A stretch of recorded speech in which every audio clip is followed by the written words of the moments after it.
I've been working with leaders or aspiring leaders, people who want to be in a leadership position, mainly wanting to climb the corporate ladder as part of their career. And it really made me think about, careers. What is that? What is that idea of wanting and needing to have a career when you really, because a lot of these people I talk to, they don't really know why, if you really ask them. I mean, the reason could be you're making more money, growing into a position that is more fun and makes you more happy. And happiness can be connected to prestige, to being proud of what you do and being the boss, and I don't know, with something like that. Sure. Image. Sure. But the more people I speak to, the more I hear sort of the doubt that people have when they also realize that if career means often that you get disconnected from the things that you actually want to do. So you really get into politics the higher you climb that ladder. And unless you really like that, unless you are kind of that kind of person that likes the politics of business, it's really not going to make you happy. And so I've been talking to people about this idea of horizontal growth or lateral growth, this idea of carving out a position that is uniquely yours. And in one way or another, I don't know, to me it makes total sense, but specifically to people who are in large organizations, big corporates, to them that's that's the weirdest thought ever. Like, can you just kind of create your own position, carve out your own space to be you, and don't you just have to kind of, fit into a specific profile that's there, that, the job descriptions that are out there? Shouldn't you kind of try to kind of fit yourself into these boxes? Anyway, it's a thought I keep having when I speak to people who are looking to have a career in a larger organization, but I see them doubting whether they're going to be happy when they need to go into politics, basically. So I'll leave that with you. The only thing I might really want to add is that, yes, you can and you should think about what makes you happy and what fits with your purpose, and think about long term and how happy you're going to be in a specific position, because that will affect everything you do. Okay. I'd like to mention one other thing. On October the 8th, the Design Thinking Conference is going to run an online experiment. So for those who are interested in seeing how we are going to change the future of the conference, because a conference, I mean, seriously, you cannot translate your conference one-on-one. Like, you can't just put your offline content on video conferencing channels. You cannot just copy paste it. It doesn't work. We have to really start reinventing the conference, and it's something we've been doing at the Design Thinking Conference anyway. So we we took it upon ourselves to question the online conference. There's a first experiment, October the 8th, and everything is going to kick off in January. And we're going to have an offline physical event, and probably somewhere in spring. We're not sure about the date. Depends a little bit on the COVID-19 situation. But I'll keep you posted. So, www.designthinkingconference.com. designthinkingconference.com. You'll find more information. Okay, so today I talk to Ralf Beuker. It's a special guest because I've known Ralf for a very, very long time. Basically, just after the birth of design thinking, when I started my company, and Ralf had been very active within design management. So we're going to talk about design management. Now, Ralf is the dean of the design faculty at the University of Applied Science in Muenster in Germany. He's also a professor of design management. And we're going to talk about the evolution of design management and design thinking and how I pissed him off. We're also going to talk about the positive sides and negative sides of humor, of making jokes, and why. We're going to talk about the transitions from chaos to patterns and back again, reflecting, critical thinking, and how sometimes you can be totally blind to change and too stuck in routines. So comedy, actually, making jokes, humor is a big topic, as you will hear. And I thought it would be a great place to also mention a book that I have always found very inspirational. It's called The Comic Toolbox: How to Be Funny, Even If You're Not. It's written by John Forhouse, a good friend of mine, and it's a really, really inspirational book. John and I have been on this show before. Check out the book, connect to John. It is really a wonderful toolbox. Anyway, here I am talking to Ralf Beuker. Enjoy. In general, I'm quite curious. I like making jokes all the time, but I think that is a mixture between an escape out of uncomfortable situations. But by the same token, I even if I make bad jokes, they are most related to me, but sometimes people don't get it. So there's a subtle kind of humor, but depending on the audience or the other person in front of me, they might consider it as really dull jokes, and others don't get it. So interestingly, my partner and I, we can laugh about a lot of things, but in some specific areas, we have totally different views on humor. But I would describe myself mainly on that, and that people might like that, and there are quite a few people who think I'm silly. Is that something you care about? Yeah, now you get the podcast answer. No, I learned how emancipate myself from that. And during school time, high school, that was something that triggered me, but it facilitated my whole career, this discrepancy.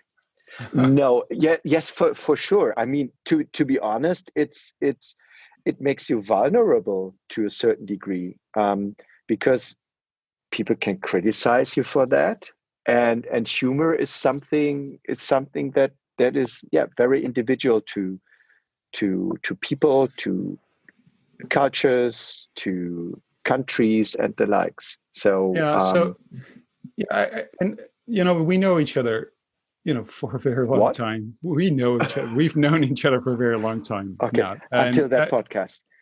yeah, and humor is a to me, humor is something that connects me to people, and if I think about the people that I like to spend time with, these are the people I like to, joke with and laugh with, and have, because that's a specific connection I have to some people, and it's a connection I think we had when we met each other.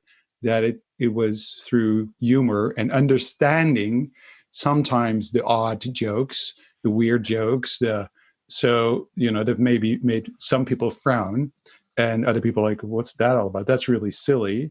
But it's an interesting topic, really, because for me, humor has always been a way to connect to people. So also when I facilitate, Yeah, creative sessions, or do keynote at a conference, for instance, I use humor to kind of as a little bit of a probe, to throw a little probe into the audience or into the group to see if I get any response. And if people are not laughing, to me that's a sign of, oh, there's a disconnect or something going on. And if people are laughing, I got them, right. There's a connection. But it makes you vulnerable, like you were saying. And I also know you as someone who's actually really worried about that on what? on a specific level. Yeah, on a specific level. Yeah, here's the thing: when you interview someone you know really well, that no lying, to me, man. No, but seriously, I mean, there's this. I feel that I have the same. I want to be myself. I want to make silly jokes, and if you let me go, I'll make too many jokes, and I can't be serious. And then I'm in a serious meeting, and I'm thinking, Yeah, can I make a joke here? But if I can't make a joke, actually, it means that I'm in a situation that I really am not comfortable in. But if I can make exactly. a joke, and if I'm allowed to make a joke, and I make people laugh, it diffuses the moment, and it's an icebreaker. It is a connector. It is wonderful. But at the same time, I'm interested about what you're saying, because it's interesting because you describe yourself with saying, it's actually, you talked about humor, Yeah, which is so important to you, but at the same time it kind of divides the room, if you will, right. So certainly. Yeah. why so why do you keep doing that? You sound like my mother. You don't sound like my mother. I mean, why are you keep doing that? Why do you keep doing that, man? Sorry. Yeah. Sorry. Well, no, if you care so much about the effect on Yeah. some people, so why do you Yeah. keep making? Because I also know that you're unstoppable. You are totally unstoppable. If you're in front of an audience, you will make the Yeah. jokes, even though you're not sure if they like it. Yeah. Even though probably some people won't Yeah. like it. There will be a lot of people who will Yeah. not, who will shy away from that. They say, "I'm not going to." No, and Yeah. and so it's something I like about you, because you are out there, you are vulnerable. Some people are not going to like that, but at the same time, I'm also worried about you. So I have been, somewhere in a room and thinking, I think, Ralph, some people don't like this joke, but you're making it, but I like it. So it's okay. So I'm fine with it. But you That, know what I'm saying? So yeah, why? that's it. That's the German approach to it. We are not liked and everywhere in Europe, but we don't care. You see? We just That's go for it. that's not true. Tell me the truth. You do care. Uh, yeah, yeah, sure. I have to recapitulate what the question actually was. You were asking. That was the mother question. Why I keep doing that? Um, oh Jesus, you trigger so much fantasy in my head. I could have immediately responded to you. Okay, I will tell you afterwards at the off track side of the podcast. Actually, as I said, it it it it helps to and I think you wanted me also talk a bit serious, so we can slowly fade into that leadership part that you're interested in.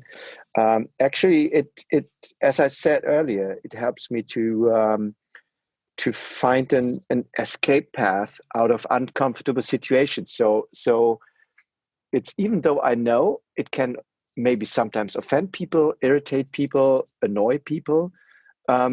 It's in the end, it's my mechanism to bring me into a situation again where at least I feel comfortable.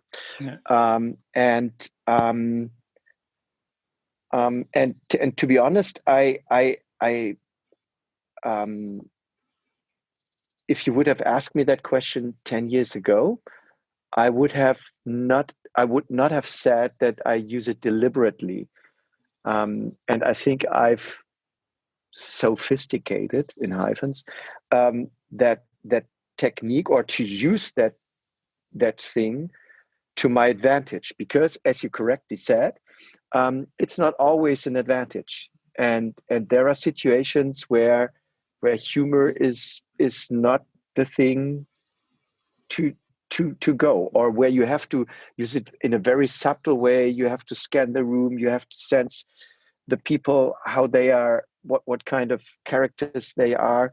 And as you also said, if I'm in a situation where it's really serious, um, phew, then it really always comes up, and I have to stop it, and that makes me then I don't have control over not over the situation, but then I have a hard time controlling myself. So then I'm on a double layer mode where I have to regulate myself. I would know how to regulate, but that's the trick I can't apply. Exactly. And And and it's a tension that you want to, somewhere in your mind, you want to diffuse it. You want to make it, so there's all these jokes that come up, mm, but at the same time, you can't. You like, so. As an example, I was just the other day. I was in a conversation about preparing for a launch of a project for coaching people, coaching mm, leaders. And one of the things we want to teach them is create a psychological safe space, and to bring their self, their authentic self, to mm, really be themselves. And so we were preparing the lunch, and the people who were preparing the lunch and were briefing us, they were very serious about that. It has to be perfect, perfect, perfect, on time, on time, on time, and yeah, spot on, spot on. It has to be platinum. It has to be it has to be to the second. It's scripted. And so this is a conversation where my brain goes, can I now make a joke about, how do I now, tell them, and can I do this with a joke? And so you feel really uncomfortable because there is a paradox somewhere.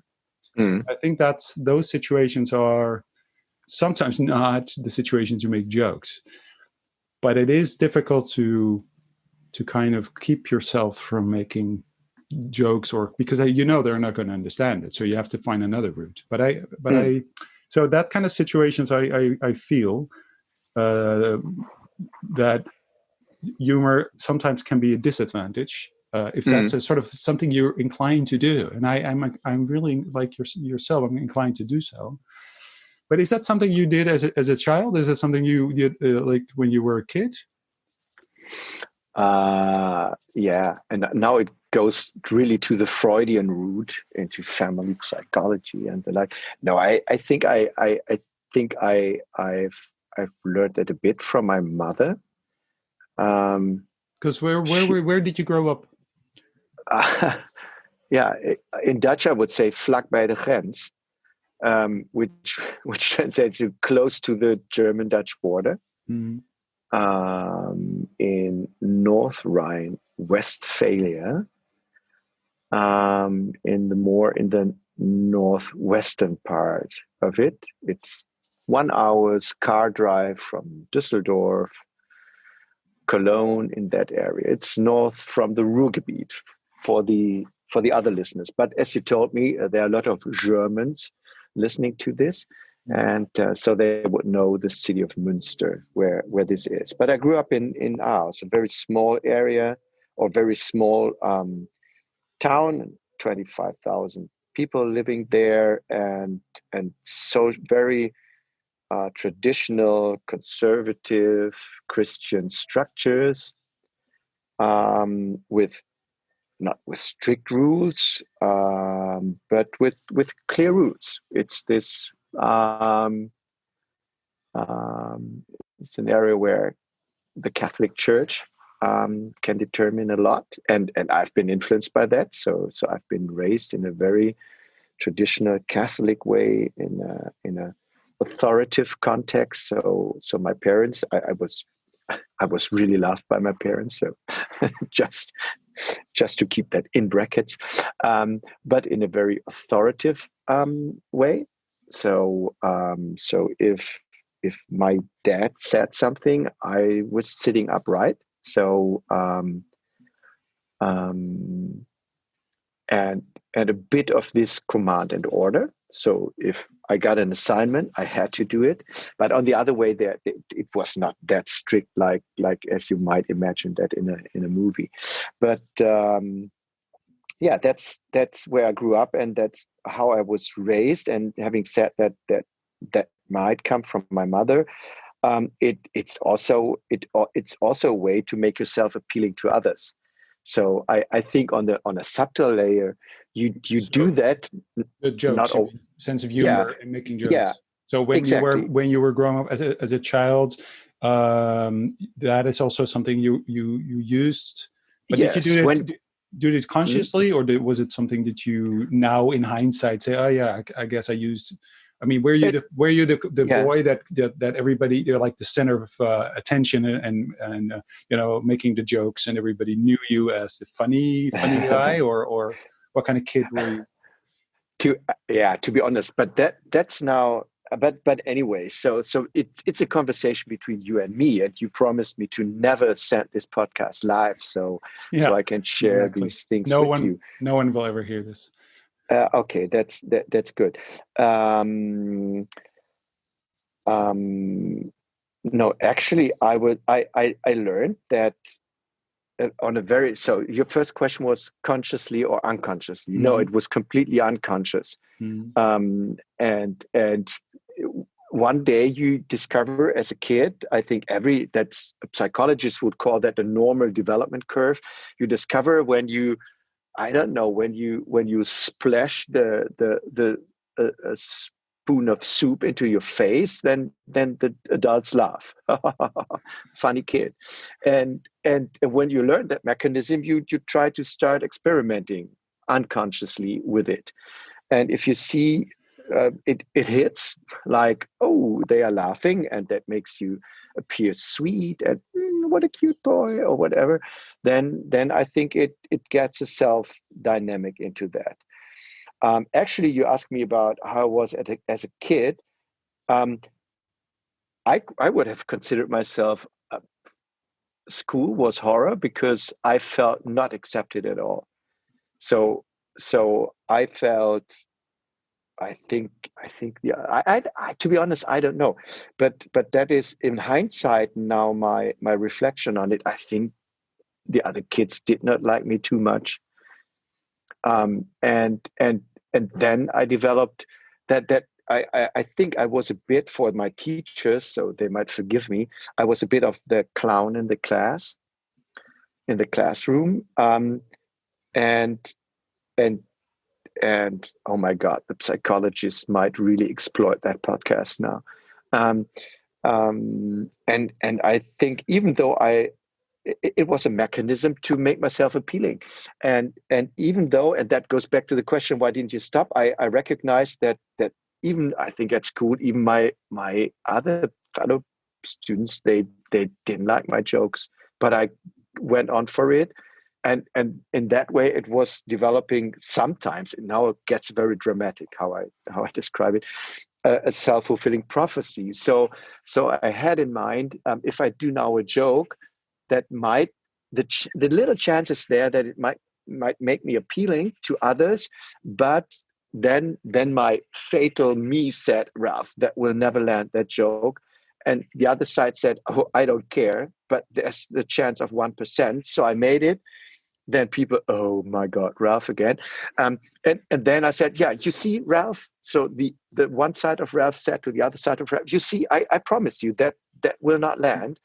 And then I said, yeah. yeah, so everything is fine. So the ecosystem worked. It was predictable. There was a little chance of Mm, success, right. and then it gets a dynamic to it. But then comes a point, and while we are at deep character studies, on the other side, I think I was quite good in sports. So I used to be a swimmer, and I was quite successful with it. Um, and and to be honest, that I think that compensated for it, because then I know if I jump into the pool and prepare for the next competition, I knew that I was able to beat them all. So and that gave me a compensation for that other side of my life, which for young students school is actually. Mm. And then you learn to compensate for that. And at the very moment I was able to, I escaped from that social space in my hometown. So I left my town when I was 19, and I return from once in a while because my parents still live there, but I'm always happy when I can leave that space. Even though there are a lot of nice memories connected to it. So and the Netherlands are part of it. So Tom, but I want to go back, just so bear with me. Go back to, because you said something about yeah, you have to stop me because otherwise, I yeah. yeah. Well, it's a. I'll share an observation in a moment, but I still have a question about what Okay. you said about. Well, it's probably from my mother, and Hmm? that made me kind of curious because as a child, when you were at school, primary school, I guess you were both a clown, I but skipped also that. yeah, No, sorry. yeah, yeah. No, Okay. no. And, well, I'll share my observation. Okay, so Sorry. then I will ask my question after I Yeah, share my observation, because what you're describing, so yeah. the humor you have, and as a the diffusion of tension, of keeping control of the situation, etc. Uh, Hmm? in this conversation, it will probably also be observed by the listeners, is that you go back and forth. You can go from serious to making jokes, or you sometimes you start with a little joke and then you go into the serious part. You switch really quickly. And Hmm? I as a listener, and someone who is interviewing you at the moment, I never know where you're going. Are you going to go serious? Or are you going to go to the joke part? Or are you going from the joke to the serious part, or the other way around? But there will always be a mix of these two things. So you'll say something serious and then you go like make a funny joke or something else, or to kind of make Yeah. it lighthearted, or make a observational comment about this, like, oh, now the psychiatrist or the psychologist will kind of really, Yeah. like the list, et cetera, et cetera. So Yeah. so Yeah. you do that. That's a constant, which is Hmm? something that I very much connect to. But I can also imagine that it can be, exactly to your Stressful point. for other people. Yeah, because they don't know where you're Yeah. going, and you're like, oh, he's Yeah. serious, not serious, serious, not serious, serious, Yeah. not serious. He's making fun of himself. Also, you're making fun of yourself all the Yeah. time, Sure. right? Yeah. So, which Yeah. is also is really interesting, because we're talking about it. While we're talking about it, you're doing it. So, Hmm. my observation. The It's other thing Inception. It's Inception-esque is from the movie yeah, for the exactly. listeners. Yeah. Yeah, yeah, Yeah. yeah. But my question was about, you kind of touched on it probably comes from a mother, and I kind of want to ask you, because it's not something every child will kind of have or will go through, this idea of this paradox of being Mm. funny, making jokes, but at the same time feeling very disconnected from the other children. And Mm. so, and how is your mother a part of that? Mm. Yeah, she. Yeah.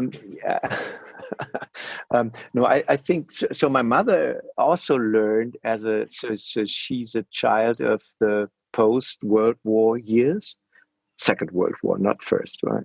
So I'm not that old. Again, whew, got me. So she's a she's she's a child of the Second World War, after or that post World War phase, and she even grew up in an even more conservative part and fashion and manner, and for her it was clearly the way she got her likes in that social economy currency world. She gets her likes from being on stage, making these amateur theater thing and the like. So that where she got, I think, a lot of her self-esteem from, because she was raised up like women were developing in the 40s, 50s, and 60s, like only a minor education. Then you work as a housewife, raise the kids, and and even considering having a half-time job after the kids leave the house is something that was quite debatable. So that was her way to connect, also to connect to the outside, to have something that she can be proud of, and at least for I have to be careful what I say. At least for her kind of humor, her kind of audience, her kind of amateur theater roles and plays. That was the thing she drew, or she took her self esteem from, and a bit from, I think, when you are a kid, say from the age until, I don't know, 10, you unconsciously observe your parents, you take over certain things, and then the big challenge is to emancipate yourself from that, and develop as a individual character. Mm. But I think it has not always been that, um, the case. So that I discovered myself as someone playing with humor. So I think, I mean, for me, the 90s were a phase of where I got lost to lots of the world. So techno music was not something that interested me. So the 90s were, it's a decade that that lost me. And if you would ask me now, was that something important for you? I No. I think I that during that phase, that was nothing of any importance. I cannot remember situations where that had any importance, or where that brought me forward, or Well, whatever. so what were you doing in the 90s? uh, Dressing very awkwardly, um, Why? looking much older than I was. Right. What? Is that when? So you were, so you went Yeah, when you were 19. You went from home. You yeah. started. What did you start studying? Because that might explain something. Okay. Yeah, no. So yeah, that answer makes me much older than people might think I am. So I went to the army. I Mm, had to. That right. was obligate. That was compulsory. Sorry, not obligatory. Compulsory at that time. So I had to join the army for 2 years, like that was usual in many European countries. And after that, I started. Officially, it was I started studying. Unofficially, I started partying Mm. to compensate for the 2 years at the army, and I studied business administration. But simply because, and that's also, um, maybe it contributes to this podcast or not. So I why did I? You wanted to ask me, why did you study business administration? Now you have to check your list if that's a No, question no, of relevance. well, it is, well, no, it is relevant. Okay, So, but I but wasn't, not now. well, yeah, sure. If you want to talk about that now, that's great. Because I do wonder. No, I want to understand. I want to understand your journey, and I want to understand why you made the decisions that you made. I mean, you could have Mhm. chosen. I mean, if you would have told me the stories, and I would have not have known the rest of the story, Yeah. then I was, and then people would say, so You heard Ralph talk a little bit about his childhood and a little bit about his mother. I haven't heard anything about his father yet, but we'll get to there, but or not. What do you think he became later when he grew up? What is his profession? That's the quiz. I might have guessed stand-up comedian or something like that, or he went into he's doing all these comedies now, or Yeah. right? No, but he's on stage. That's what he's doing. So, Yeah. but then yeah, of course, and you had to go because it's mandatory. You went to the army 2 years. Did you do anything interesting during the army times? I mean, where were you? You were in the Netherlands, right? Yes. Yes. I was in the Netherlands. Yeah. I I did you do something interesting? Let me think. No. All right. All right. Skip that. All right. No. All right. After 2 years, of army, then you went to study. Yeah. You were going to do business administration. Yes. Yeah. Why? And So what? here's the question. And here's the question. Ah. Okay. Why? Thank you. Finally, you asked for that. I have to unfold my scripted answer now. No, and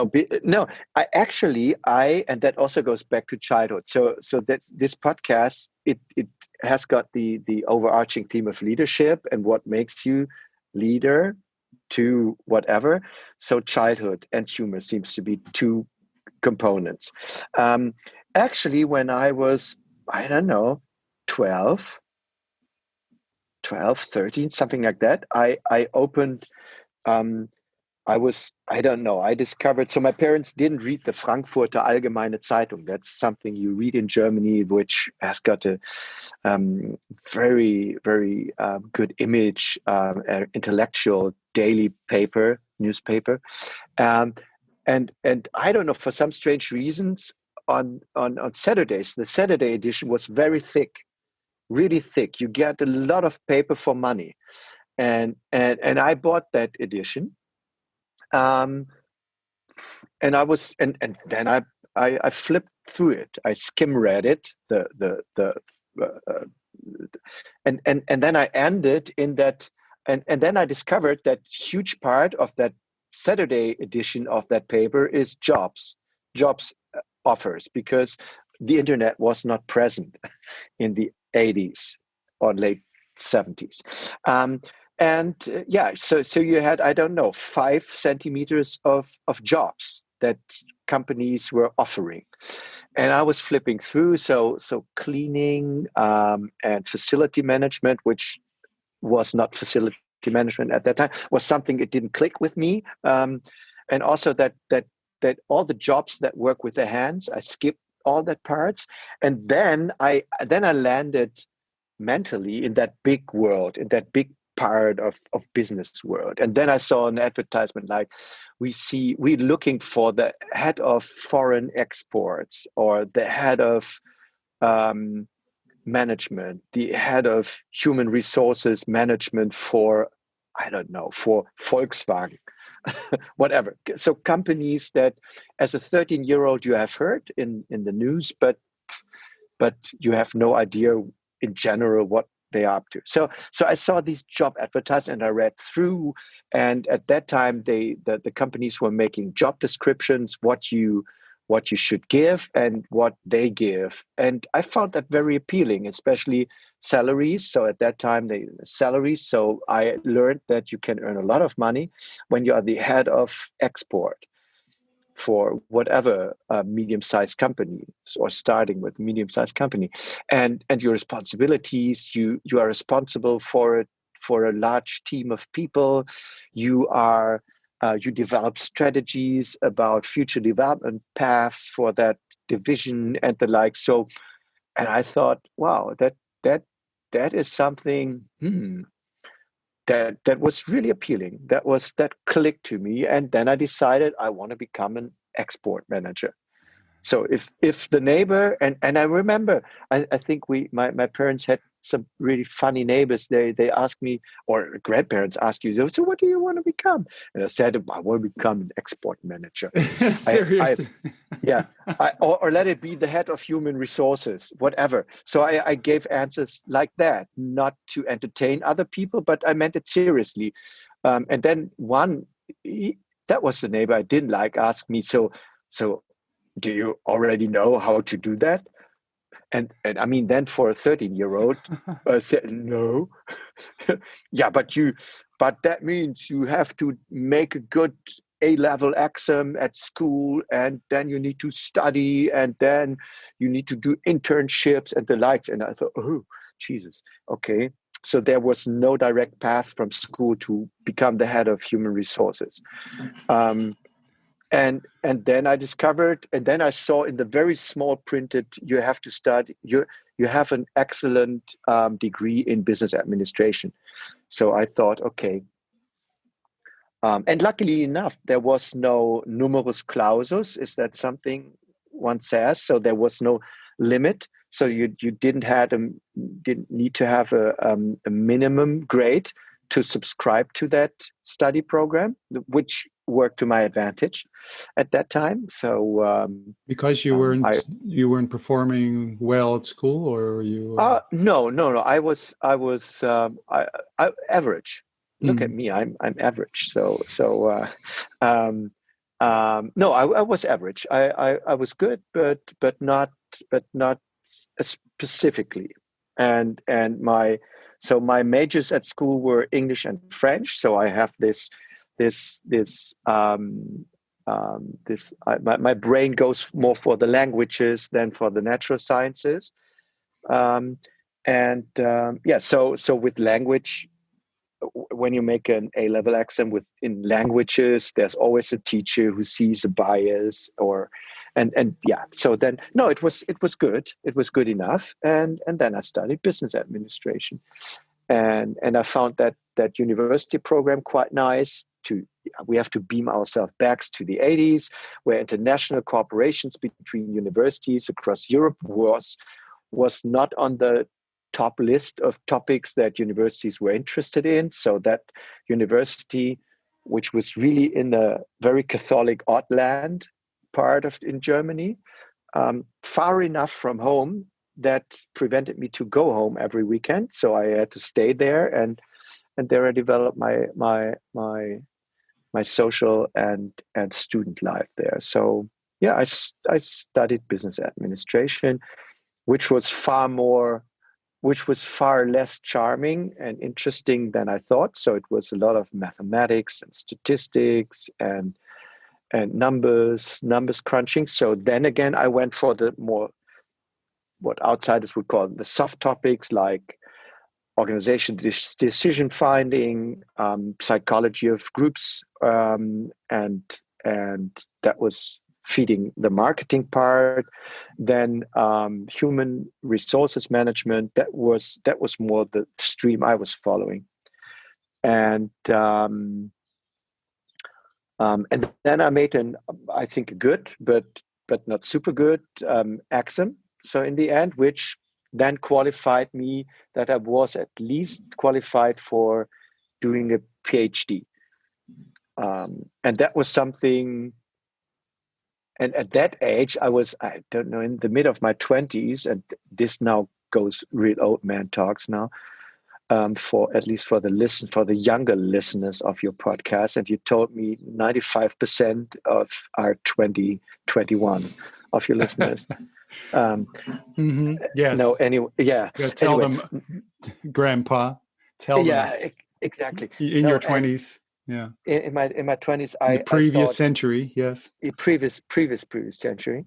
Um, um, I thought it would give me some more security to stay still a bit at university, because that was the system I Mm, learned, and that's mm, the other side of me, that if I discovered something that works for me, I'm quite sticky with that. So with routines and maybe success recipes, And there you slowly see we go back, we discover back that topic. So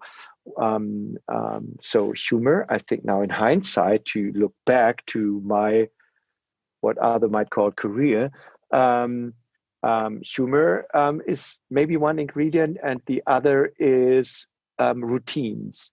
And by the same token, with humor, a routine can give you really stability, and it helps you to filter the noise and to remain stable in a very unstable context. But at the other side, can it can make you a bit narrow-minded.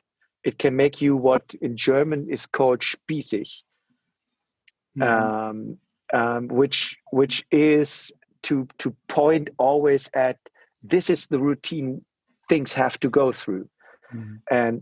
And when you become older and also as a leader, um, um, if you emphasize too much on that, and that is what my current job has taught me, is constantly remind yourself that a routine is fine, but always be a bit critical and ask yourself, is this routine still valid? Is it really giving me, not you, giving me the outcome, the output that is not only good for me, but also good for the people I work with. But that means you Um, have to be aware of those routines, and routines can be habits, can be patterns that yes. you're like it. So it's not always easy to actually be aware of those routines, Mm, or to recognize them as routines that you might be able to change, or be explicit about the meaning of the routine or the value of the routine for mm, yourself, and mm, even and for others, which is even mm, a step beyond recognizing it for yourself. mm, So that's a I think that if you think about leadership, then it means that you also have to be aware of what's going on in yourself, mm, that then you kind of that creates a connection to others, and that also creates patterns and routines for others and your teams and the people you work for. mm. So that's a big influence. But I'm staying a little bit because you were still at your 20s, because Yes. you were doing your because you had the grades to do a PhD. You then Yeah. but you stayed at university. What did you do? I was working as a something like a teaching assistant, or it was a junior lecturer, something Mm-hmm. like that. Mm-hmm. Um, but that at that time it was in economics. Mm-hmm. I worked for a professor who was teaching economics, and yeah, and I worked because that was an open job that university offered. And so it was not the topic that really interested me, but I could deliver I could deliver the outcomes that were expected from me. And then there was at one day there was this interim professor, that American um, um, um, guy. He was lecturing management of innovation and technology. So that was in the mid '90s. That was something that was very hip, and especially in Germany, there weren't too many universities. I think it was the second professorship in Germany, second or third, that was nominated to that topic. And that professor who got his professorship. So, by the way, Michael Dowling is his name. Um, I mean, he deserves the credit, clearly. um, he asked me, so do you want to come with me to Regensburg? And we set up this new chair for management of innovation and technology. So I went there. Um, and I started working there. So, and I started but I had a sense of technology and fascination for technological development. So I'm a gadget guy, same as you are. So we are into gadgets, Arne and me, like many other. Some call it a man's phenomenon. But anyway, so I was always interested in these things, and the internet in 1992, 93 was something that was really fascinating me. And the internet at that time was only present in universities, so you could experiment around with it very nicely in a university context and the like. So, and I had some nerd um, um, um, reputation about that Ralf is the guy who is in dangerous knowledge of that internet. He's not knowing how what he's doing actually there, but he knows how to do it. And so I discovered the internet, these Gopher services, FTP, news, and all that kind of stuff. So I was really not aware what I was doing, but I succeeded. So I learned all about this internet thingy, and that, in a way, I think, next to my formal qualification, qualified me um, to be asked for that other job there in Bavaria, down in Regensburg, and to do research into what this thingy called internet might mean for business, and might mean for business processes, might mean for the acceleration of technological development cycles, not one in itself as internet as a technology, but also the internet as a facilitator for other processes. And that I found quite very challenging, interesting, and that professor was really that providing the best setup that I could have imagined. But at the same time, and that goes now to the human side, I felt very homesick. And there we go again to that what I've just said 5 minutes ago, to be a routine person. Um, I think from a larger sense, from a routine perspective, um, maybe stick to a certain region, to a piece of land, to a piece of culture, very regional culture, is something that is also, in a larger sense, a routine, stability, and I very much tended to I'm a candidate for being homesick. Mm. Um, um, and I felt really, in hindsight, I felt seriously homesick. So I wanted to, and in hindsight, I think the very first day I moved there, I knew I want to go away from this place, even though it provided me so many options and the like. So 3 years there were a constant pendulum between leaving, staying, leaving, staying, leaving, staying, and I don't want to talk about the torture that is too dramatic, but in hindsight, I see now that it was that it didn't let me exploit my fullest capabilities. It was always something that was dragging me into zones where I couldn't fully exploit what I was able to deliver. And so I left. I left that university after that contract ran out. And the initial idea, is that after these 3 years, you complete your PhD. And so I had to admit, at that time I didn't do it, but I had to admit, it came later on, that I didn't succeed in that part. So I wasn't able to deliver that PhD um, in that period of time. So I said, okay, I will do it as an extern, and make myself self-employed. So I started working I started working as a self-employed consultant. But in between was that one conference.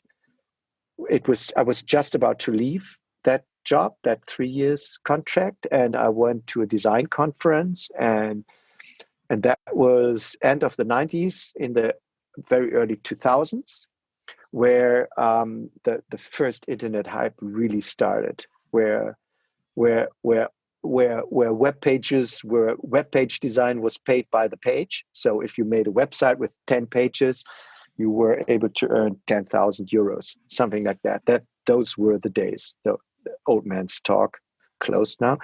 Um, and at a conference, and that's the advice for the younger listeners. I was asked, so what are you up to? And I said, yeah, wow, this internet thing. And like, oh, you know about this internet thing? Yeah, we need someone in our. It was quite big design consultancy in Frankfurt.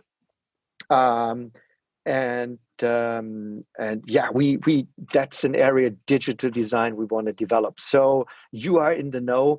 I will make you senior consultant because I was I was 30 at that time, or 29, something like that. They said, yeah, okay, you must be senior. You worked, you are writing your doctoral thesis, so you get a team. At least that was my impression, that I got a team. Officially, I got a team, but they never knew that they were part of my team. So anyway, but I believe that I had a team, that we were a team of three, and we now developed for that design consultancy the digital business. It was more or less, it was what is nowadays called the supply chain management facilitated by the internet. So we wanted to set up a service design strategy enabled by digital technologies, but that was far too earlier, at that time. So yeah, I worked there for more than 1 year as a consultant, and then I I discovered that I want to be more independent, and parallel to that, was also a part where design management programs popped up all over the world, and through a very nice, mainly, uh, it, it's, it started in the Netherlands. So my network has always been very Dutch, due to the fact that I simply love your country. I don't want to live in the Netherlands. Seriously. That's what also one thing I discovered, that because that would be too chaotic for me. So talking about routine. So Mm. I make a lot of jokes about Germans, and therefore about myself. But I discovered that, yeah, in the end, I'm German. I'm laughing about myself, but and then sometimes you Dutch as such, like the Japanese. No, you Dutch are a bit too chaotic for me. You are very innovative as a society, and also economically. You are very innovative, far more innovative than the Germans are. But sometimes that's too much stress for me. So and then I drive back 2 hours to Germany, and then I'm in safe haven again. And when I have enough from German stability and engineering and 90 degrees angles, then I go back. So I um, anyway, so I started also lecturing for design management degree programs, postgraduate degree programs, um, and from some of these contexts, I got assignments, so business assignments, to consult some companies in more or less developing, or supporting them. These people, mostly designers or people responsible for design within larger corporations, Right. to find a better language, um, between the board of directors and the design department. So To talk. is this when you became interested in design? Because this is the first time in the story Ah, the word yeah, design pops up. yeah. You're right. You're right. So how did because from if you listen to your story, first of all, Mm, think he's going to be a comedian. Then you mm. think, oh no, he's going to be a export manager. Yeah, yeah, and but then you're all into innovation, yeah. and the internet, a little bit by chance, but Mm. but then all of a sudden, design. Here comes design. How? Yeah, yeah. That missing puzzle. Okay, that's something. Uh, yeah, because I think it's more. Um, yeah, I came to design by my first wife. So my first wife, she she still is. I now spend all the jokes that I do at lectures. Maybe you should cut that out, something like that. So then I'm not funny anymore. If now listeners who might be prospective participants in a design thinking bootcamp, something like that, and they hear the jokes, they say, "Oh, look, he's always doing the same jokes," like you. Then the audience sits there like you always sit there, rolling your eyes and saying, "Oh no, Ralf, not that joke again." But anyway, I make a fireworks now of my what I consider best jokes. Anyways, no, she's still alive. She's a graphic designer. So I studied business administration and management, and she studied design. And design plus management makes design management. And I don't know, coincidence. At that time, design management was hyped, not all over the place, but I think not that much as design thinking used to. But I think it was a bit the predecessor of. I think we were looking for that term design thinking at those days, but we labeled it design management because maybe those days were more serious, a bit less creative, a bit more, the early Well, 2000s. I mean, you might be able to consider that part of an evolution, right? An evolutionary process where you have to speak the language that is being used and which is comfortable and not too scary. But by adding design to management, I think at that time that was pretty revolutionary for a lot of people. Like because these two worlds, before that really never met. No. Right? Design was something from the 90s, like in Mad Men. Mad Men transferred to the 90s. That was what design was about at design departments. And for management, design was pure decoration and advertising. Design was more or less part of advertising. But you were interested. It drew your attention. Yeah. Partly because of your first wife. And you see a lot of intrinsic factors like internet, like export manager. That a lot of things emerged really from an intrinsic trigger that transformed into something. But it is also the what you do with it. So yes, of course, but it's still that not everyone who has a wife who is a designer is turns into a design manager. Sorry, it's just you. It's mainly you. But it's what you do with what happens to you and how you translate that and how you mold that into something. It triggered you. It was presented to you, and you said, "Hey, that is interesting," and it's maybe part of your character, that the paradox of your character, which almost is your relationship with Germany and the Netherlands. It's almost symbolic of who you are. You love the chaos. You like to be disrupt. The jokes you make are always a little bit disruptive. They are meant to disrupt. You don't. You are about disrupting patterns. Even though people might not like you for it, but you can't just let it go. So that, which is actually causing some chaos, like specifically the start of this interview, you could feel the sort of the chaotic kind of way of speaking and telling stories, but at the same time, you like routines. You like to be home. You like to you're running every morning. Right, and you have this amazing routine that you will never stop for anyone or anything, right? Right.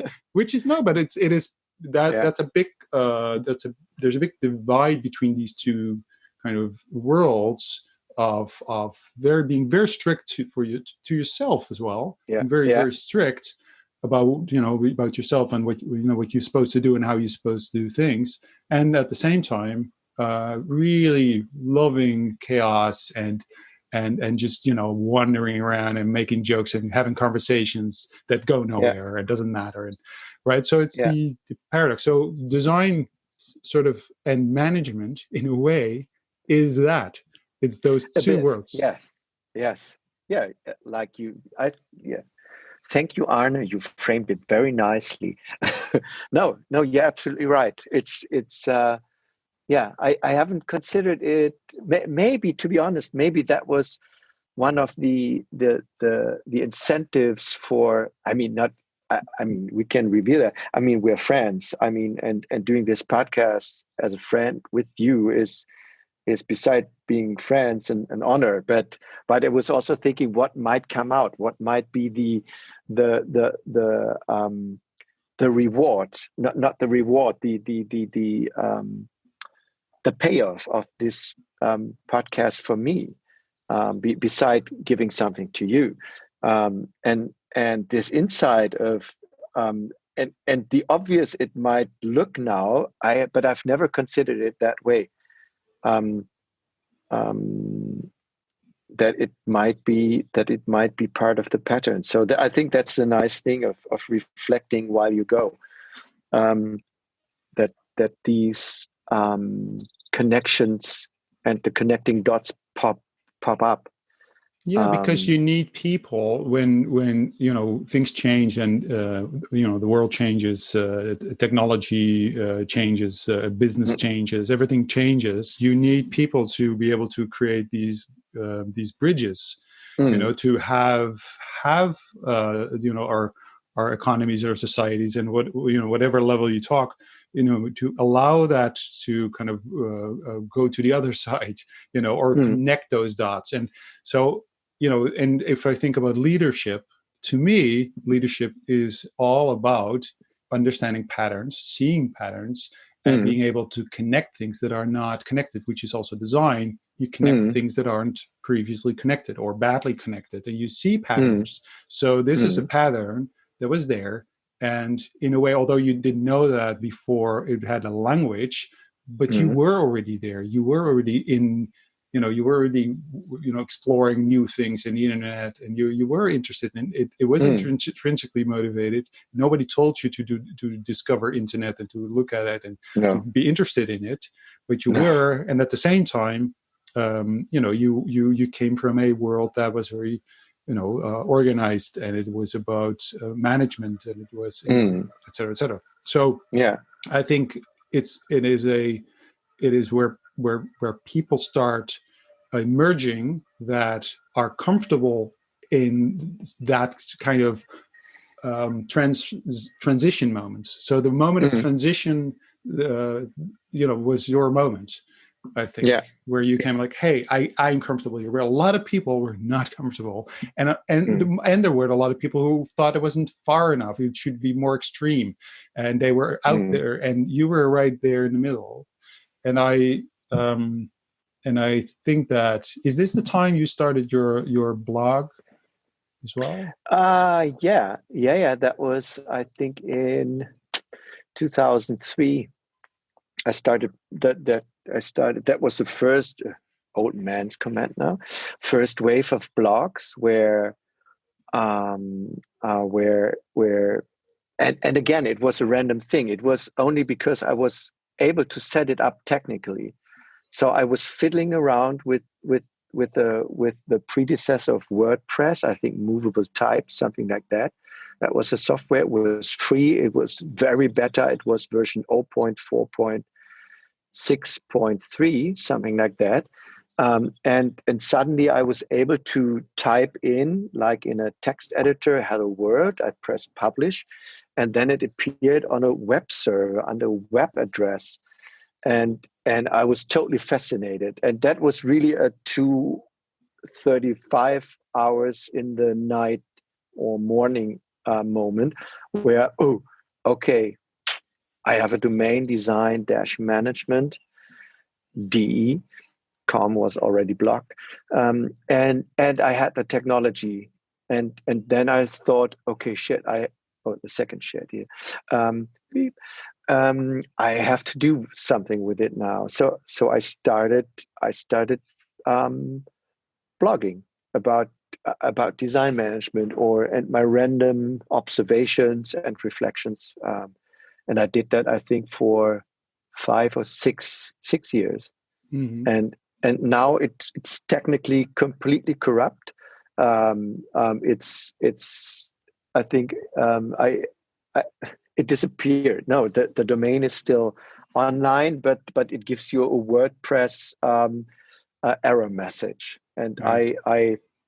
but there was a time where I thought, no, this is enough, and I had serious things to do, So, but interestingly talking about patterns at that time, my interesting observation was um, blogging during those days gave you I not so many claps on your shoulders. So I had quite a lot of readers after 1 or 2 years, and I think 1,000 regular readers at that time was quite nice. But the interesting thing is that from my very personal network, um, people got offended. Other consultants got offended, and especially one person that I not officially broke up with. I don't mention names now. Maybe you know who I'm talking about. And he was so offended by it. Ralph, you're giving away knowledge for free, and you disrupt our business because other people need to sell these consulting and coaching insights to companies, and you give them away for free on your website and the like. So I was thinking, oh, that's an interesting perspective. I recognize that. I recognize it when, which I thought was extremely valuable and eye-opening, and I really love the fact that at that time people started emerging. Also, agencies started emerging that actually gave away their models and their way of working and their philosophies. So now you can't imagine anymore that was a weird thing to do. But at that time, no agency would disclose their processes and their models and the way they worked. No, but isn't it odd? And now in hindsight, that you're thinking, now we're all that's the thing to do. Like, I have a framework. Here's my framework. So now it's actually, it's the opposite. Now you're saying, get away with your stupid frameworks. It's almost the opposite. Don't. Have you seen the triple diamond, by the way? There's not the double diamond. There's the triple diamond model. Seriously. All right, that's for another podcast. So now you think, oh, Jesus, Ralph is going into models. No. I'm interested in models. I'm interested in frameworks. I'm interested in the reason why they were at that time where you're talking about. We did not share our models. We had the doors closed, and all of a sudden, there were people and agencies, and I'm kind of proud to have been part of that movement, who have said, and this is where I think also we started connecting, because we were starting to talk openly about how to do things, what were the secret recipes, basically, of how we think, these creative processes would work, et cetera, et cetera. So, but you also got a little bit on my nerves. You remembered that, and talking about. Yeah. Tell me. Yeah, you can tell me. No, but sorry to interrupt you. That's usually not my style. No, you remember that, because I have talked about these routines that help you, and I talked about this German word spießig. That means if you stick too much to routines. And interestingly, attention, advice to the younger listeners, really always try to be critical, because you also, in hindsight, in that very moment, you pissed me off, but in hindsight, you showed me that I was slowly becoming the very little asshole that I never wanted to become. So business advice: never become the asshole you never wanted to be. Look at why did I piss you off? No, interestingly, you see, it was where talking about these curves, these life cycles. So design management at that time was on, I don't know, the early downswing, and then design thinkers came up. A dude on Twitter, so Twitter those days, Twitter was really new. A dude on Twitter was twittering about design thinking. Or no, I mean, first you reserved the Twitter name Design Thinkers for you, and you made these statements about, I don't know, design thinking is the glue between whatever. No, I think that Yeah. emerged later. But anyways, so I was reading it. I was thinking, geez, what is that? Is that now the disruption year of the industry or what?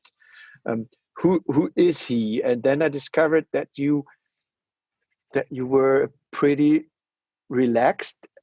At that time, I thought arrogant.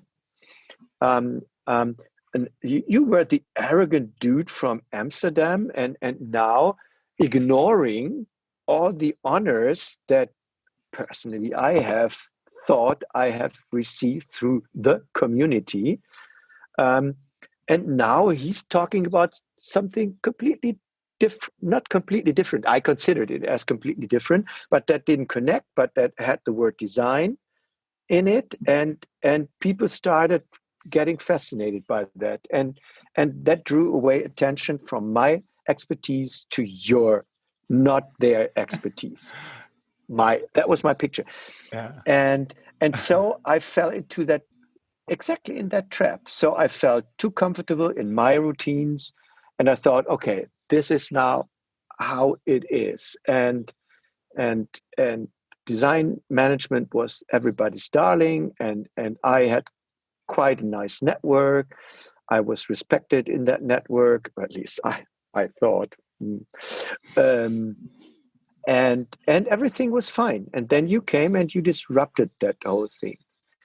And But we met at a Design Management Institute conference. yes, we can make a podcast on that one conference, and Yeah. we could include Well, Eric Roskam on that as well, and yeah. having Well, three perspectives. Yeah.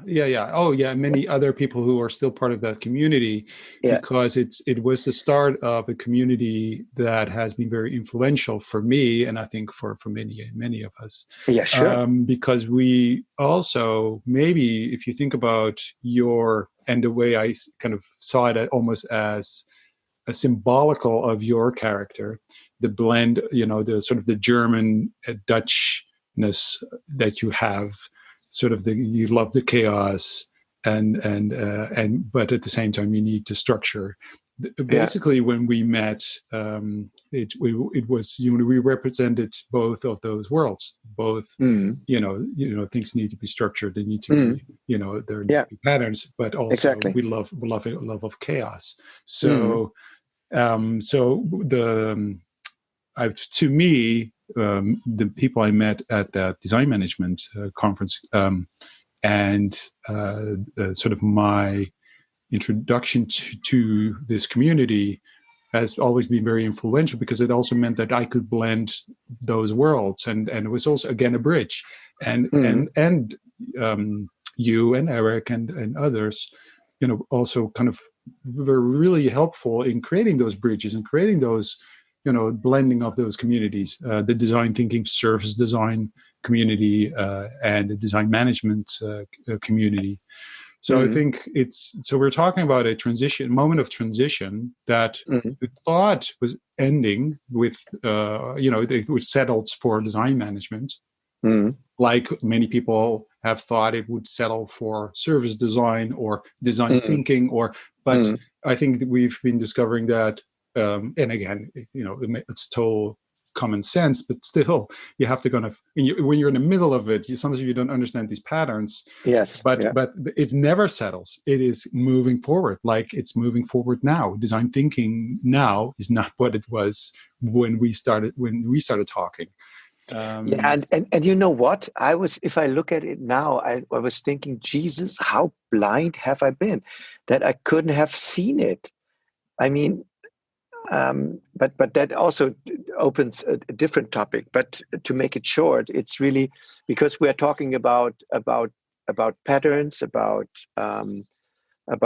things that shaped your style of leading, and in hindsight, that also made me sometimes now I don't feel this not ashamed for it, but yeah, but I feel ashamed for it that in that in that very moment I wasn't able to see it.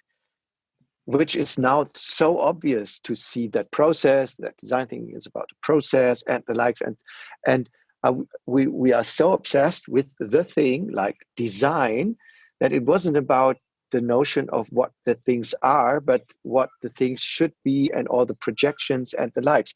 That's quite interesting to see. So another advice for the younger generation is um, is don't get too obsessed or too fascinated by yourself and by your topics, and try to remain critical.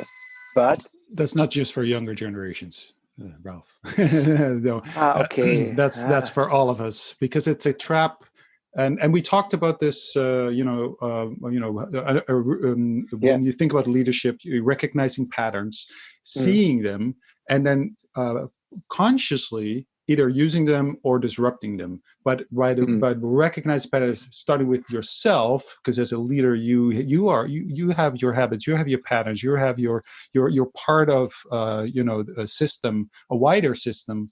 And if you want to change that system, you have to understand patterns. You have to understand how you act within that system, mm, and so I think your ability to reflect is actually to your credit, is nothing to be ashamed of. It's actually amazing to be able to reflect and say, hey, I didn't see it, because there's so many people who still don't see it and will never see it. yeah. And that's, that's part of, who they are and where they come from. And there's there's always a reason for everything. But I think to your credit, and also because of your character, because you are always, again, going back and forth from disrupting yourself, and others, and to going back to a pattern, and you have your Yeah. comfortable patterns, but also always that. So you are, in that sense, the ideal person to represent basically that transition, and to represent both of these worlds. I, for instance, am mainly chaotic and fuzzy, and I find it very hard to represent the world of structure, and because to me that I really feel uncomfortable there, where Mm, I relish, and I love the chaotic moments. So I think, and maybe that's also the connection that we have, that we represent, to a certain extent, two different worlds, but we have a connection because there's something where we come together. Now mm. you are dean. You're a dean. Ah, no, You're a big guy.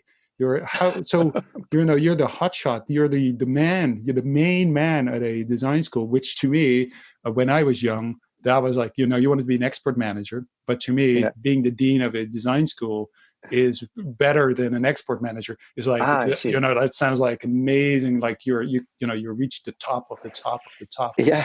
Now I know you, and I'm thinking, oh, all right, Uh, it's just yeah. Ralf. Anyway, but Exactly. so what happened between your consultancy and your becoming the dean of the design school? Yeah. Did you go back? Um, But because you have an educational background, because you did already. I mean, yeah. you went back to university. You Yeah. went back Exactly. to a safe place, maybe. No, I worked as an independent, self-employed consultant, and I was, which was 50%, and the other 50% were working for foreign universities abroad, and um, develop educational programs in design management and the like. So I had to step in both worlds, so that one. So in academia, at least when you're an external lecturer, something like that, you're not doing it for the money. You do it really to build up a reputation, to build up credibility and the like. So I had to feed that side of my business with my consultancy job. So yeah, and and at a certain point, and it was really that moment where I was, no kidding, I was really standing under the shower in the morning, and once you've turned 30, I mean, the next big step is turning 40, so which is feeling about really being old. I mean, 40, shit. When you're in your 30s, 40 is really something. Well, but in that shower moment, it was really that where I thought, okay, Ralph, what do you want to have achieved when you turn 40? I mean, at that time, I became a father of a now 20-year-old son, and so I felt responsibility, which is also part of my character. So if it's important for me if I'm in charge that I'm acting responsible, and um, I refer to that later on. So I was thinking, yeah, where do I want to be when I'm 40? So what do I want to have achieved? And having said that, I never really planned my life as we've just agreed. And I say in hindsight, I never really deliberately planned the things. I didn't say, now I have to develop a business, or blogs is something, and now I'm blogging. It really emerged. Is my life is very influenced by emerging moments. And so under the shower, I said, I want to become a professor when by the latest when I'm 40, because it gave me, it had exactly the job descriptions that were important for me: to be independent, um, but at the same time being and um, yeah, being in a secure position, because you get a salary. That was, to be honest, that was also one of the criteria. I want to have freedom that I had as a self-employed consultant, but at the same time, the infrastructure, not let's not call it the salary. It's the infrastructure around you that gives you the security to do what you want to do and what you're maybe best at. So I thought, well, that would be, if I would have seen that job description from the what the job offers without having the title professor, I would have said, yeah, that's exactly what I want. And if you would have revealed the card, like in a quiz, you've chosen becoming a professor, that would be more the way I, I, I've approached to that. So if that would have revealed export manager, maybe I would have tried to apply at companies and become export manager. So at that, in that sense, it was professor. So I thought, okay, that what do you need for that? Yeah, you need to apply for a job. So I looked for job descriptions at universities that offered professorships in design management, and there I applied. And at the second university, which was in Muenster, where I lived by that time, but where I wasn't, to be honest, I wasn't interested in that design school, because at that time it was relatively irrelevant. It was okay, but not a big name. I mean, we are still not a big name. I'm realistic as that, but anyway, at that time it was no man's land. And interestingly enough, at that time I was living 500 meters from that building, but I didn't have it on my radar screen. But then I suddenly saw that they were offering a position, and I applied for that. And to make that long story short, it worked out, but the political decision system turned around at that time, and all new um, jobs were canceled or were postponed to a later point. And so I got this letter. Yeah, we sorry, but that process has been stopped, and you were very far in that process, but unfortunately, blah blah blah. Okay, so I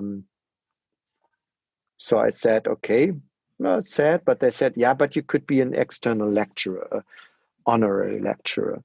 And then I said, okay, yeah, because I'm in, yeah, I said, yeah, why not working with a design school? Because my experience was more in design professionals getting a master's degree, a postgraduate master's degree. That was my area of expertise. So I never was in touch with bachelor students. So I thought, yeah, maybe gaining some experience with that is nice. And to make that stream of the story also shorter, that's where the Netherlands again came in. I was at the Design Week in Eindhoven, and I got a call where that former dean called me and said, Ralf, you know what?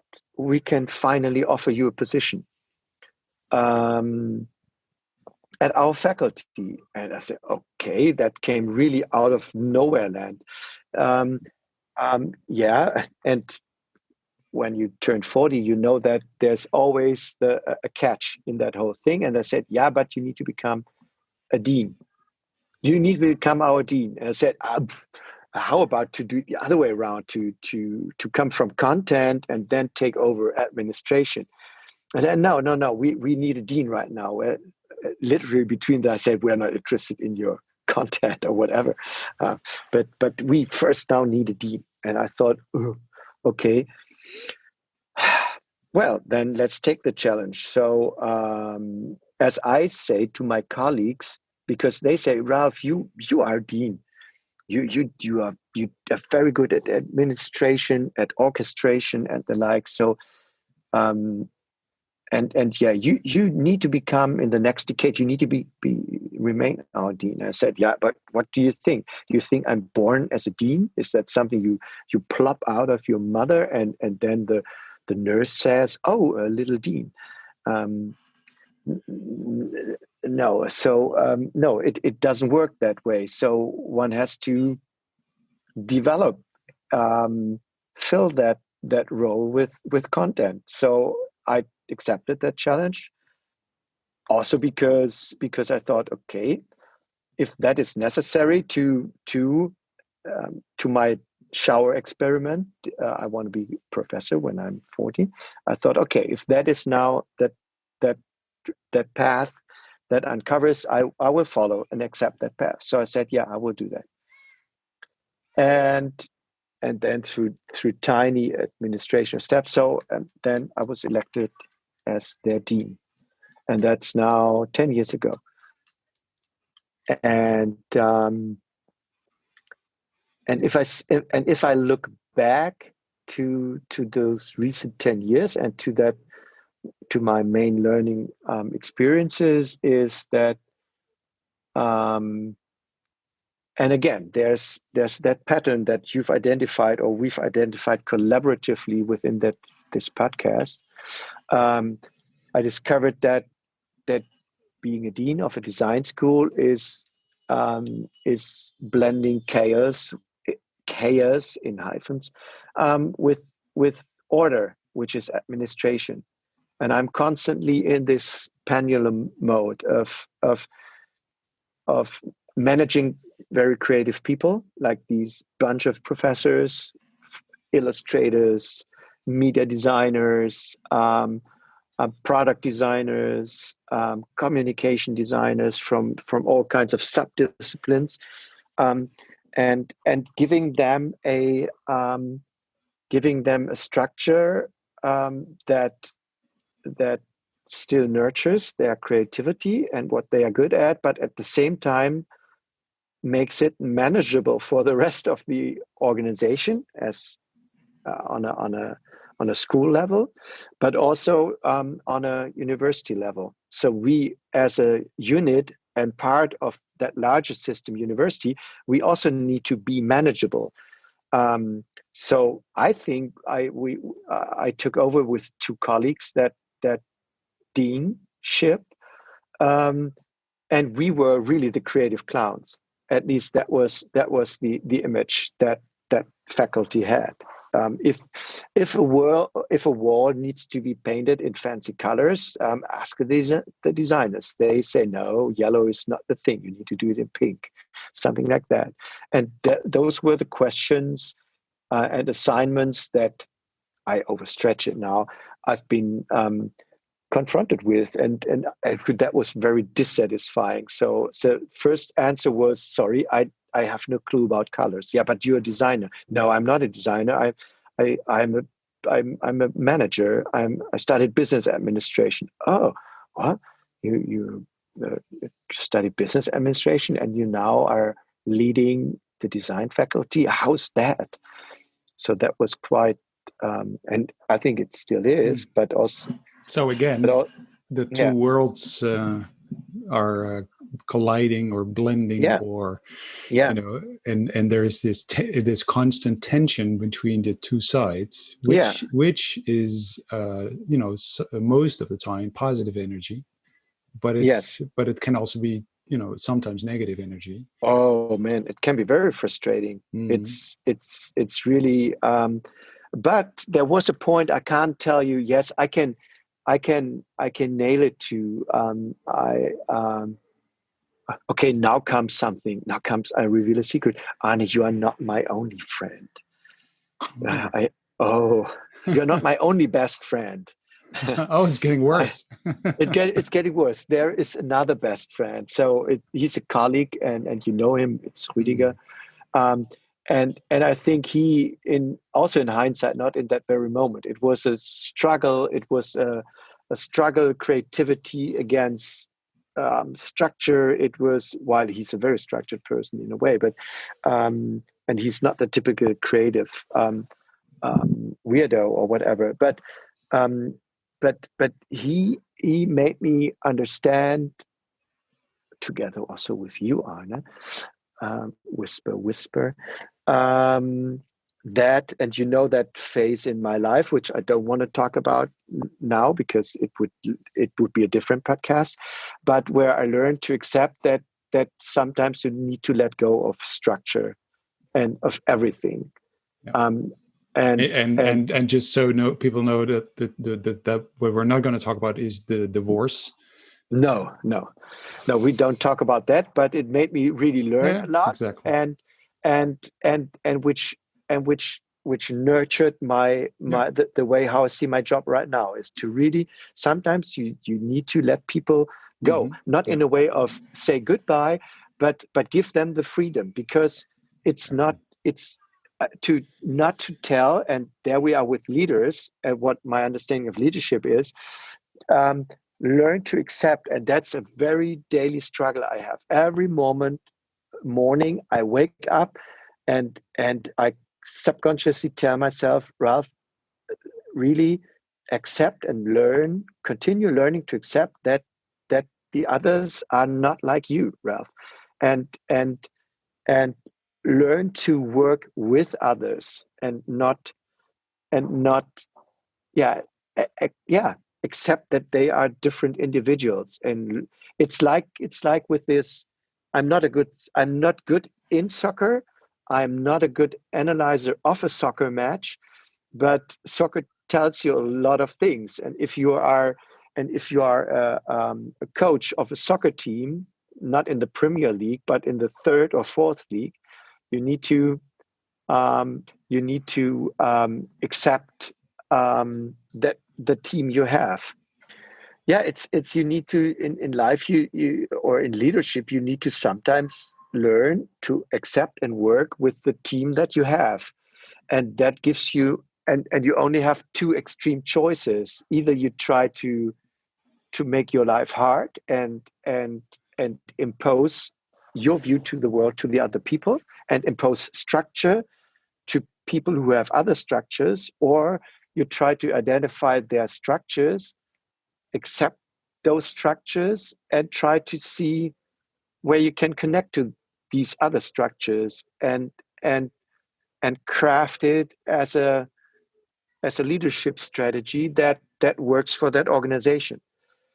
And I think, maybe, I don't know if that is still valid tomorrow, but maybe, I no, I'm not at a moment where I'm satisfied. So I don't lean back and say, wow, 10 years, mission achieved. And Corona has taught us all that nothing is guaranteed. So, and you need to reinvent. So I don't want to go into that. So that is another podcast for the future. Um, but but but Corona at least showed me, okay, you are not in safe haven, and you need to reinvent yourself. You learn, that people are acting so differently, under Corona than without it, and they turn out so differently in their behavior, where you would have never have expected it. And again, you need to. It's the same soccer team. You are still the same coach. The grass is a bit damaged that you have to play now on, and you need to play soccer with these people. And if you're suddenly in, I don't know, in Harlem, New York, where you don't have grass soccer fields but concrete soccer field, then suddenly you need to, okay, we have a concrete soccer field right now. Then you have to learn that the ball on that soccer field is acting differently. So So you're saying leadership is about understanding structures, seeing them, not being able to always change them to the structures that you want or the way you see it. yeah, But you have to accept other people's structures or the way they do things by then basically designing or crafting your strategy. However, yes, but yeah, things change. So it means that also accepting the chaos of, in this case, Corona. So being able to again recognizing changing patterns, and then bringing them back to some kind of strategy and some kind of things process that people can understand, which is obviously again a skill going back, going this back and forth from being comfortable with chaos, but really also wanting to have yeah. structure. So But may I yeah, interrupt you again? yes, of course. Because I know I'm the mode of the takeaways for the listeners. No, but actually, what a pattern we haven't talked about, and maybe we don't need to, because dive deep into it, is as a reflection why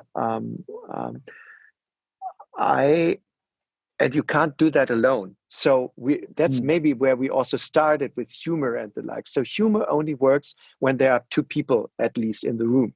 I mean, I sometimes I'm having fun with myself, and tell myself a joke, and I can giggle. I mean, everyone has that, but usually it's far more fun if you make a joke and the other one clicks to it and the likes. And by the same way, leadership is something you need to have people where it works, where it really works with, where you can trust, where you have no plan and you can only trust with the situation or with the fact that I will meet that person in 1 hour and let's see what gets out of it. And I think one has to accept that this is not randomness or unprofessionalism or whatever. And that's what our biographic stories is about. So I really had to learn, and I'm still struggling with it, to accept it. So I was raised like going into a meeting without a clear strategy, only relying on the fact that I know that there are, from the 10 people, there are 2 or 3 in the room. um, I know that I can trust and connect with, and I can trust that something good will emerge from that, whatever that might be. My parents, not in person, but my parents would have said, "Jesus, Ralph, that is really unprofessional. You are charging, when I was self-employed, you are charging companies for that skill. Whoa, take care that they imposter syndrome." Another podcast from the imposter syndrome thingy, Ralph. One day, somebody will discover that you are completely unskilled, and then they will nail you on the wall. Nowadays, I still have it. Okay, I'm getting a salary, Ralph. Do you really think you deserve that salary for that skill, going into a meeting unprepared, only relying that the two people that you have good sense of humor with will work out? And yes, it will work out. So advice: um, look look for look for people in your team, in your organization, um, and that that you connect with, not only on a professional level but also on a human side level, and see what you can how you can work with that, not to exploit that, but to work with that. And maybe I had the luck to um, meet, I think you can count them on one hand, to meet these people that I know that I can connect with. And even among these people are also people that I'm not currently in contact with, where through different various reasons, but I still do know that if I'm in the room with these people, something good will come out of it, and to rely and trust on that, and to learn that, to trust people. I think that's something very important, which condensed inside is leadership is nothing that has a leader and people who are being led. I think it is, and I say that as a I'm and that goes to the character. I'm a swimmer. I'm a triathlete. I'm a jogger. Um, I'm a cyclist. I'm really bad with um, sports that deal with other people. All sports that deal with balls is I'm so bad with them, because I'm, to be honest, from my inner nature, um, I'm not a team player. From that structure, from that part, I'm not. Interestingly, I'm not a team player. I can perform best when I'm alone in the pool, um, and that's where I can, because it only depends on me. In a triathlon, it depends a little bit on the bike that you drive and on the running shoes that you wear. But unless it's, I'm only reliable on me, and I can only trust me. Um, on the other hand, I learned that and that ambivalence, between individualistic, single, um, and having to learn to become a team player. And I think leadership does not work without a good team. And to be honest, when that one friend will leave our faculty because of retirement regulations, I think I need to reinvent myself, because I'm losing a counterpart on that, which um, I could have insight. I could have never performed the way I have performed, um, in the past and also nowadays, without the people who are with me, and that's why it's always so nice, even though you roll your eyes in the boot camps, when I do my lectures there. And you've heard these stories 1,000 times, but it works, and it Mhm. works with some other people as well. There are not so many, but in leadership, form Yeah. teams where that are balanced in that way. And for people who don't know us and don't know the boot camps that we kind Mm. of run together with our team from the Design Thinkers Academy, Yeah, exactly. I don't really roll my eyes. So Oh, yeah, no, I mean, is that an app you always? yeah, I don't really roll my eyes. I don't do that. Not Okay. like I do it inside of me. So, but I Mm. don't really physically don't do that. Okay, Just good. so yeah, so okay. Last Yeah, thing I wanted to say or wanted to my ask you. battery is running low. It says Yeah, only 16%. there you go. There's a So physical limit yeah, to there's a us now. physical limit. So are you is the because I keep thinking about the kid primary school being the Mm. sort of the clown making the jokes, but at the same time not being sort of connecting, not having the connection to the other kids. Now basically you go back to school, you're is that kid still there? Yeah, sure. Sure it is. Yeah. Um, for two reasons, and for one very specific reason, it's in the nature of working at a university, and I think every teacher, let it be primary school or higher education teacher, that's the fate and destiny of a teacher. You get older, you get an old fart at a certain point, while your pupils always fucking stay young. It's an offense. It's a constant offense. Uh, really, these young kids are an offense to the job description, um, and um, and and again, if you don't accept that this is, and to be honest, I'm struggling with it. It's to connect, because when you're 30 and you're working as a teacher, as a university lecturer, the bonding is still there because the students are 5 years younger than you are, something like that. When you turn 40, then it's 10 years, but okay, you can still wear sneakers and things like that, and wear a Nike t-shirt, then you connect to them as well. So then, okay, accept it.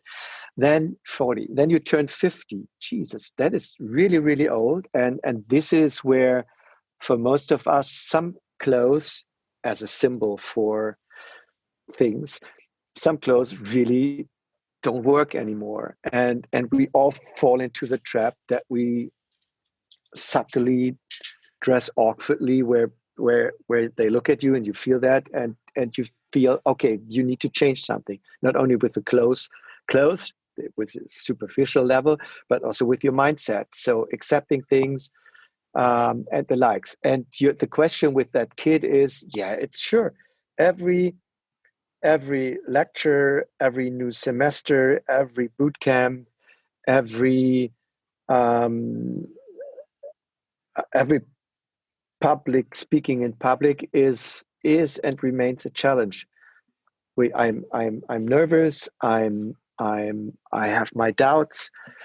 I and the smaller the group is, the more serious it gets. So I think I remember where I was the moderator of the Brown Design Prize. So many years back, and the forum at the Brown for that time, that was where Dieter Rams touched things, right? It's where they now put it in a glass box. So the pen Dieter Rams touched.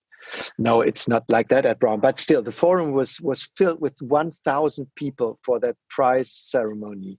The head of Procter and Gamble was there, because he was a former U.S. general.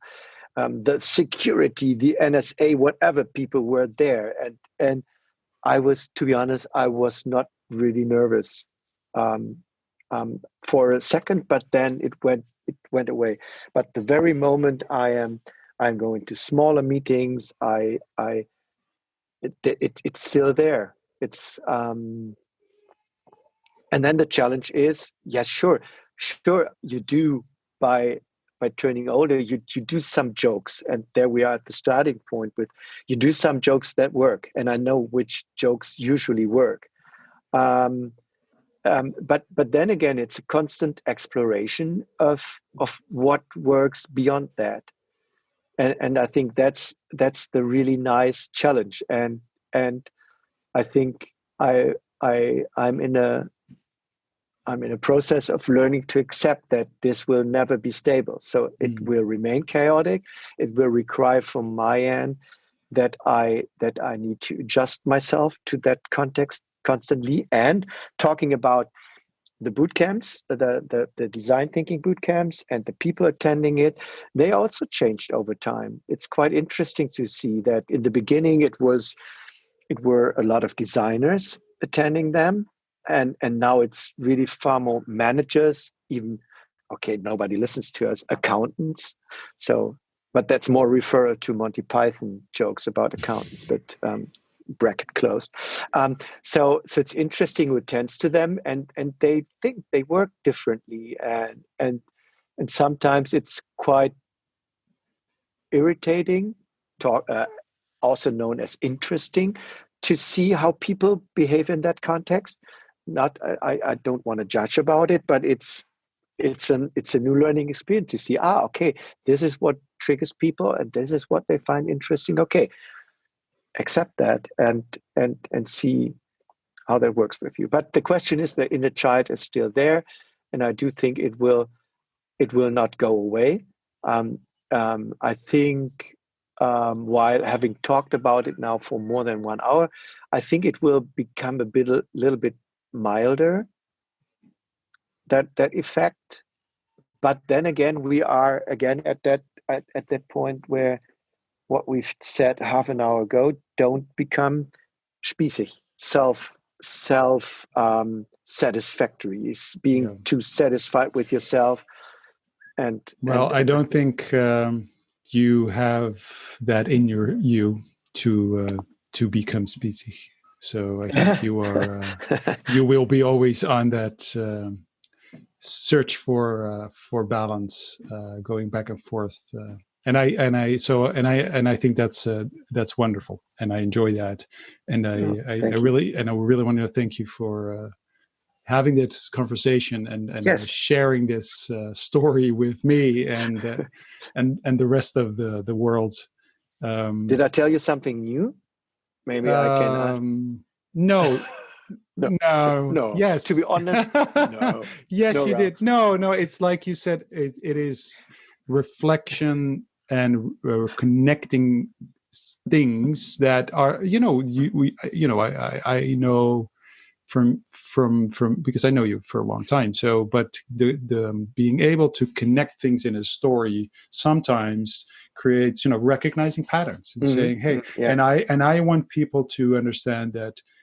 If you look at your heroes or the people who are your examples or the people who you feel like they have all made or whatever they're very successful, the people you look up to, these are not the people you can copy. You can't copy them. You can't say I want to be exactly like them, because like your story, like everyone's story, is filled with coincidences. It's filled with, you came from a place, you grew up in a way, et cetera, et cetera. You have your, you took the DNA from your parents.